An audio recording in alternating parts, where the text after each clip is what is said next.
सरकार की तमाम कोशिशों के बाद भी अगर देखा जाए तो भारत में कोरोना वायरस लगातार फैलता ही जा रहा है। इस महामारी से निपटने के लिए युद्ध स्तर पर तैयारी की जा रही है।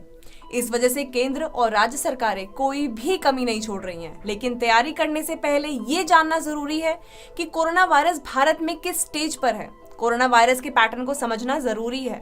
बाकी देशों में वायरस क्या रूप ले चुका है और दूसरे देश इस वायरस से लड़ने के लिए क्या कदम उठा रहे हैं, जानना जरूरी है। अगर कोरोना वायरस के फैलने के पैटर्न को समझा जाए तो इसकी 5 स्टेजेस हैं। ये बहुत ही इंफॉर्मेटिव वीडियो होने वाली है। वीडियो में एक्सप्लेन करूंगी आसान भाषा में सभी 5 स्टेजेस का मतलब। भारत अभी कौन सी स्टेज में है, क्योंकि हर स्टेज में सरकार और जनता को अलग अलग तरह के एहतियात बरतने पड़ते हैं।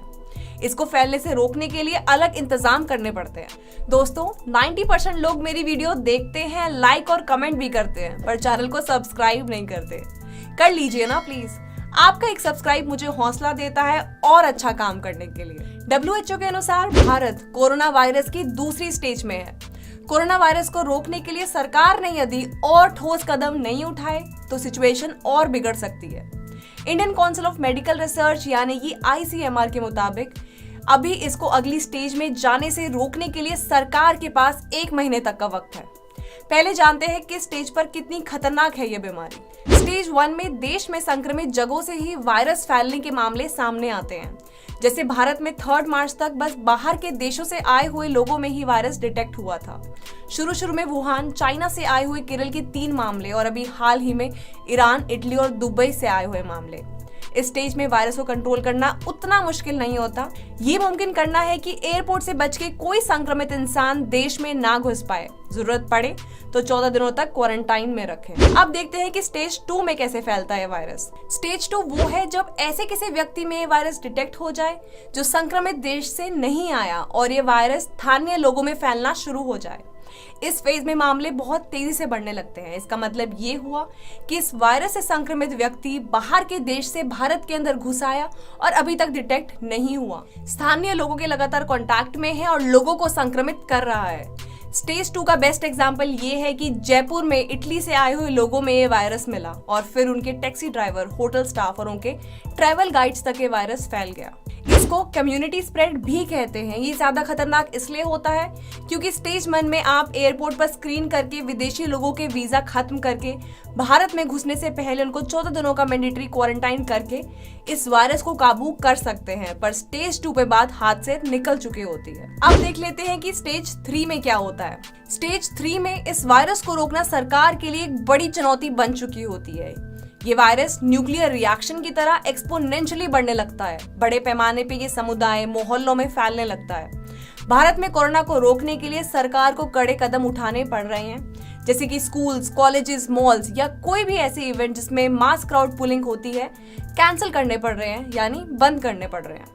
अब आती है स्टेज 4, यानी कि स्टेज 4 में ये वायरस कैसे फैलता है। स्टेज 4 में ये बीमारी महामारी का रूप ले लेती है। पूरे देश पर इसका प्रभाव पड़ता है। कहना मुश्किल हो जाता है कि कब खत्म होगा।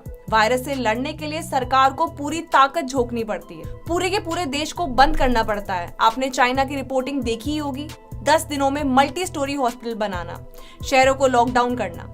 अभी इटली, ईरान, साउथ कोरिया जैसे देशों में ये वायरस पूरे देश में फैल चुका है। स्टेज 4 पे पहुंच चुका है। अब देखते हैं कि स्टेज 5 में क्या होता है। स्टेज 5 बड़ी राहत देने वाली स्टेज होती है, लेकिन हो सकता है इस स्टेज तक पहुंचते पहुंचते काफी नुकसान हो चुका हो। बहुत से लोग इस वायरस से अपनी जान गंवा बैठे हों। ये वो फेज है जिसमें देश कोरोना से निपट चुका होता है, कोरोना काबू आ चुका होता है। इस स्टेज में कोरोना के नए मामलों में कमी आने लग जाती है और इक्का दुक्का ही नए मामले आते हैं। हालांकि जरूरी नहीं है कि इस समय संक्रमित लोगों की संख्या कम हो सकता है बहुत से लोगों का भी उपचार चल रहा हो। अब आपको कोरोना वायरस की सभी स्टेजेस अच्छे से समझ में आ गई होंगी। दुनिया के 150 देशों में फैल चुका है वायरस। अब बताती हूँ कौन सा देश कौन सी स्टेज में है।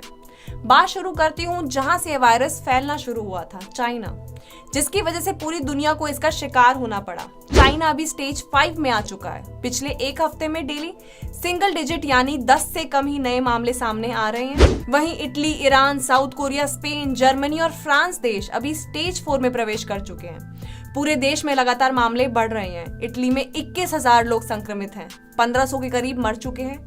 पूरे के पूरे देश क्वारंटाइन में है। किसी को घर से बाहर निकलने की अनुमति नहीं है। देश में सब कुछ बंद है, सब कुछ। ग्रोसरी स्टोर और मेडिकल शॉप्स को खोलने की ही अनुमति है बस।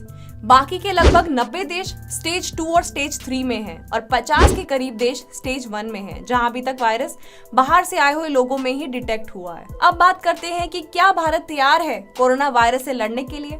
अब तक भारत में इस वायरस से 2 लोगों की मौत हो चुकी है और 97 लोग कोरोना से संक्रमित हैं। इसके खतरे को देखते हुए अभी तक 13 राज्यों में स्कूल, कॉलेज और मॉल्स बंद हैं। सभी देशों के वीजा पहले से ही कैंसिल किए हुए हैं और विदेशों से आने वाले सभी भारतीयों को 14 दिनों के लिए मैंडेटरी क्वारंटाइन में रखने के आदेश दिए हैं। इसके साथ ही सरकार ने जागरूकता अभियान युद्ध स्तर पर शुरू किया हुआ है, क्योंकि सरकार भली भांति जानती है इस वायरस को रोकने में सरकार से ज्यादा लोगों का विवेक, उनकी अवेयरनेस और अलर्टनेस ज्यादा कारगर साबित होगी। सबसे ज्यादा जरूरी है आप सबकी जागरूकता। इसके बचाव के लिए जो तमाम उपाय बताए जा रहे हैं, आप उन्हें जरूर अपनाएं। अपने और अपने परिवार वालों को सुरक्षित रखें। आप सबके सपोर्ट के बिना ये इन्फॉर्मेटिव वीडियोस बनाना बिल्कुल भी पॉसिबल नहीं है। आपको नीचे सब्सक्राइब करने का लाल बटन दिख रहा होगा, उसको दबा के प्लीज सब्सक्राइब कर लीजिए। ये बिल्कुल फ्री है। तो चलो मिलते हैं मेरी अगली वीडियो में।